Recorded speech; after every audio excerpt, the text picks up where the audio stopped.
look, if this is too intimate for you, I won't do it ever again, just let me know. But I'm having a cheeky bubble bath, and I figured there's no harm because I'm completely covered up, and this is probably less revealing than I was in most of my videos from Thailand anyway, where I'd be in a bikini. So we should be Gucci. Stop. What the hell? Why are they doing that? Okay.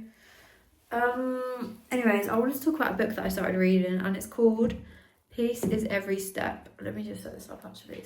Okay, there we go. I wanted to talk about the book that I started reading, and it's called Peace is Every Step, and it's written by a Buddhist monk. My friend got it for me for Christmas, and yeah, basically I'm breezing through it. I went up to work today in London in Shoreditch House, which was actually really fun and different. We don't usually work in person ever. So that was really nice. I did a Pilates class, which was also really fun. Yeah, overall, amazing day. I don't do the commute much anymore, whereas my old full-time job, I used to have to do the commute every day. So obviously I spent this commute reading the book, and it's pretty short, like it's pretty easy to get through. But yeah, there's some really good knowledge in there, and it was talking about, like, so far it's very, very short, like incremental. Do I make words up on this channel? Because I feel like I really do. Incremental, short increments of chapters, short anecdotal chapters. That works, I guess. And the first few have basically been about different forms of meditation and how you can meditate in anything that you do. And it started off by saying, like, you don't need to be in a particular place, a particular, mindset or anything like that. If you're at work, if you're sitting at a desk, you can meditate. You can just take a few minutes to breathe, slow down, become present, etc., etc. So there's that. You can be anywhere. Then it started speaking about the seated meditations, obviously, on a meditation cushion, lying down in bed, like at home in a quiet enclosed place. But it also said that a lot of people rely on this as like an escape from their reality, their problems, and they think that meditating and like isolating themselves is gonna help this problem. But at the end of the day, no, it does slow you down. It does allow you to like look at things from another perspective and listen to your mind, but it's not gonna just automatically solve the problem. So as good as this is, you need to know that after you meditate, you are going to go and have to face this problem again, maybe with a clearer head. But yeah, that type of meditation, and that's the meditation that I do in the mornings, lying or seated. And then it was speaking about walking meditations, going on a walk, walking a lot slower than usual, taking like 3 steps every breath in, 3 steps every breath out, and just walking slower, being present, looking around you, being grateful for what's there. And yeah, that is a form of meditation. Hence, I love to go on walks and do this a lot. And you don't really think of it as like a mindful activity, but it is. Another one they said was washing the dishes and doing like household chores. I am so guilty of, you've eaten dinner, you need to wash your dishes, but you're rushing because you just want to lie down, you just want to have dessert, you just want to, you just want to get this out of the way, and you're rushing and it's stressful and you don't want to do it. That's not the right way to look at it. And he was talking about, obviously, this is obviously come from a Buddhist monk, so a lot of it you read and you'll be like, okay, we live in fantasy land, like not everybody has this mindset, but at the end of the day, it is so true that if you just slow down, if you just appreciate that you are here now, life is just like so much more full.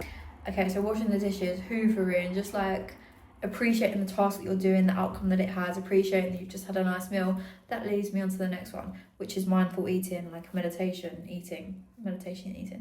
I'm not very good at this. I'm not, like, I've got better. I don't like necessarily binge like I used to, where I just like have a little craving and I'll just indulge in whatever. I'm very much more conscious about what I'm putting into my body now. I'm not too strict with it because I have been too strict in the past. Food is a whole different subject, but he talks about mindfully eating in terms of turning the TV off, turning off your phone, and actually just being there with your food, whether you're with family or not, like eating in silence. And just actually, he went into detail about like, whilst you're eating, thinking of where this meal's actually come from, where the animals come from, The mindset that these Buddhist monks have is just so peaceful. And you know, I'm not religious in the slightest, but if I was to lean towards one's religion, it would be Buddhism, because it's not about a god that you have to follow like the rules of in order to make it to an afterlife or something like this, or like at heaven. It's just values that someone lives their life by, and the values that they do live their life by, I really, really can appreciate. And yeah, it's actually all about being present, slowing down, and this is why meditation is so important to them. Obviously, my granddad was a Buddhist monk, and I read his book, and they do hours upon hours upon hours of meditation. He spoke about levitation and shit, and like this whole other level. Well, I'm not surprised. Like, if you sit in a room in dead silence with your eyes closed, just you and your mind for over 24 hours, I'm not surprised that you would either feel like you're levitating, imagine you're levitating, or actually fucking levitate. Do you know what I mean? The sky's your limit. So yeah, I just thought it was really interesting, and it's a really good read so far, and I just wanted to talk about, I'm definitely going to be doing that a lot more over the next few days. Yeah, just do some activities mindfully and see if it makes a difference for you. I think I've never felt so like easy to understand myself. Obviously I still struggle, but in comparison to how I was before, I've never felt like I can understand myself more than I can now, because of how much I try and prioritise slowing down on meditations and reflections, and it makes such a difference. No, I'm not perfect, and I've got so much work to do, but you know, I'm happy I started when I did, and the sooner you start, the better. It's a compound effect. So yeah, that's it from me today. Sorry that I am in the bath. I just wanted to add before I go as well that these are just a few minor examples. Like, as soon as I stopped recording, I thought of more. Showering, bathing, like just any activity that typically stresses you out. Try and look at it from another perspective, and try and look at it as the journey of doing something, and something that can be therapeutic, and that you can slow down and not rush. And yeah, that's it. I just wanted to add that those weren't the only examples, they're just a very few. Yeah. Goodbye.